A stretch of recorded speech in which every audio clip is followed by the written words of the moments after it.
শপথ গ্রহণ অনুষ্ঠানের দিন আমার এক কলিগ আর কি, উনিও অভিনেত্রী, আমাকে বলছিল জানো যে আমার না এখন মানে মনে হচ্ছে আমরা আজাদি পেয়েছি, মানে ওই রকম ফিলিং হচ্ছিল। তো শুনে বেশ ভালো লাগলো, কারণ আমি তো ভারতীয় জনতা পার্টির সঙ্গে সক্রিয়ভাবে ছিলাম। জাস্ট এমন একটা টাইমে ছিলাম, তোমরা সবাই জানো যে জাস্ট ভোটের 1.5 মাস আগে থেকে, যে সময় মানে কিছুই বোঝা যাচ্ছিল না। 90% লোক বলছিল, বা আমার ফেটার্নিটির লোক তো বলছিলই যে এবার আবারও তৃণমূল পার্টি ক্ষমতায় আসবে। তো ওই সময় সাংঘাতিক একটা রিস্ক নিয়ে, আসলে অত কিছু ভাবিনি তখন, রিস্ক ওরকমভাবে মনেও হয়নি, কারণ আমি তো নিজের ইচ্ছে জয়েন করেছিলাম এখানে। কারণ আমি আপামর জনগণ যেটা চাইছিল, আমার মনে হয় পরিবর্তন, আমিও সেটাই চাইছিলাম, এই জন্যে আমি সক্রিয় ভূমিকা নিয়েছিলাম।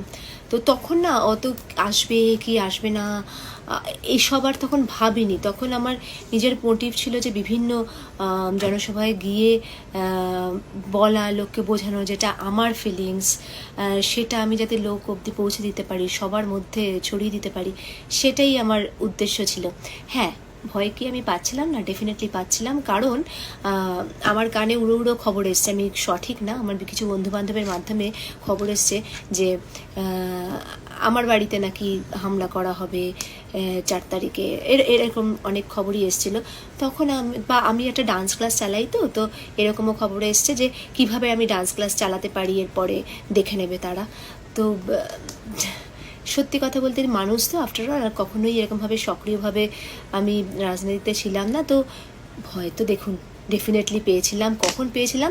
যখন ভোট দেওয়ার পরে, ভোট যখন হয়ে গেল, যখন শুধুমাত্র রেজাল্টের অপেক্ষা, তখন ভাবছিলাম যে সত্যি যদি মানে এরকম কিছু একটা হয়ে যায়, তাহলে আমি তো আর একটা ডান্স ক্লাস চালাই বাচ্চাদের নিয়ে, তো সেটা কি হবে, আমার কি হবে, আমি এটা ভাবিনি।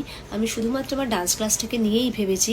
ইভেন আমি সত্যি কথা বলতে কি, আমি কিন্তু আমি শুটিং করব কি না করব, এরপরে আমি সিরিয়াল পাবো কি না পাবো, আমি সেটাও ভাবিনি, জানেন তো, সত্যি কথা বলছি, আমি সেটাও ভাবিনি। শুধুমাত্র আমার ডান্স ক্লাসটা না আমি ভীষণ ভালোবাসি, আমি ডান্স ক্লাসটার জন্য অনেক বড় বড় কিছু ছেড়েছি, জানেন। এরকমও হয়েছে, মানে ওই দিন হয়তো আমার শুটিং, সেখানে আমি অনেক টাকা পেতাম, মানে ডান্স ক্লাসে সারা মাসে আমার যা রোজগার, সেরকমই হয়তো আমি একদিনে গিয়ে আমি পেয়ে যেতাম, কিন্তু আমি সেটাও ছেড়েছি। কেন না, আমাকে গিয়ে ক্লাসটা নিতে হবে, আমি সাংঘাতিক ভালোবাসি নাচটাকে আসলে। তো ওই সময়টা আমার একটুখানি খারাপ লেগেছিল, একটু ভয় লেগেছিল, কিন্তু তারপরে জনতা জনার্দন 4 তারিখের পরে আমি সাংঘাতিক আনন্দ পেয়েছি। আর শপথ গ্রহণের দিন তো সত্যি মানে আমি যখন শুভেন্দু অধিকারী স্যারকে সামনে দেখছিলাম, উনি শপথ গ্রহণ করছিলেন, তখন খুব ভালো লেগেছিল, খুব ভালো লেগেছিল, কারণ উনি তো আমার জয়নিংটা করিয়েছিলেন। আর ওনার জায়গা নন্দীগ্রামে গিয়ে আমি এতগুলো সভা করেছি, নন্দীগ্রামের মানুষ আমাকে এত আপন করে নিয়েছিল, এত ভালোবেসেছিল, পুরো সবার মাঝে গিয়ে কথা বলা, তাদের সাথে স্টেজ থেকে নেমে, স্টেজে যা বলার তা তো বলেইছি, স্টেজ থেকে নেমে সকলের সাথে গিয়ে কথা বলা, ওই রাস্তা দিয়ে হাঁটা, সবার সাথে মিশে যাওয়া, আলাদাই একটা অনুভূতি। আর সাংঘাতিক ভালোভাবে মানুষ আমাকে গ্রহণ করেছে ওখানে, কারণ ওখানে ডেফিনেটলি স্যারের একটা বিরাট জায়গা। তো খুব ভালো লেগেছে।